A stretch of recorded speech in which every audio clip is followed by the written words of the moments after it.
Well, this is the definition of private because, and I talk about this also in the book, I actually see a danger from people blogging too much information because the material that would be the raw material for their fiction is actually laid bare in diary style on their live journals and their blogs.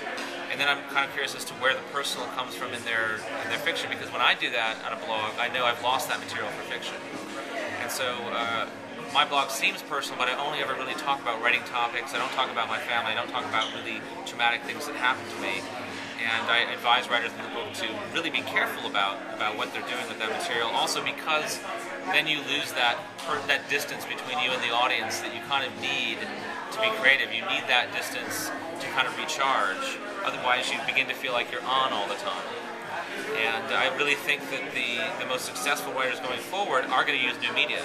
But they're not going to be the ones who are on new media and on the internet 24/7. They'll be the ones who are not addicted, who don't feel like they have to do a new Facebook status just to get that food pellet, so to speak, of a response, you know, that kind of Pavlovian thing, but can actually come up with a strategy and follow through and just use it as a tool, which is what it is.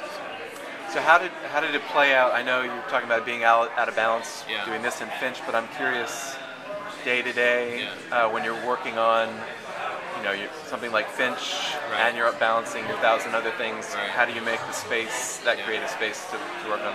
Well, I mean, basically, I spend my mornings writing fiction because that's if I get up right away and I sit down to write, that's the best time for me, and I don't have my internal editor on. And so the rest of the time is when I spend on projects that aren't as personal, because the fiction's always going to be the most personal. Sometimes I've actually had my wife take the router away and my phone, because the problem with the phone, it's great on a book tour because you're never out of touch, but it does mean you have your email and messaging and everything else right there.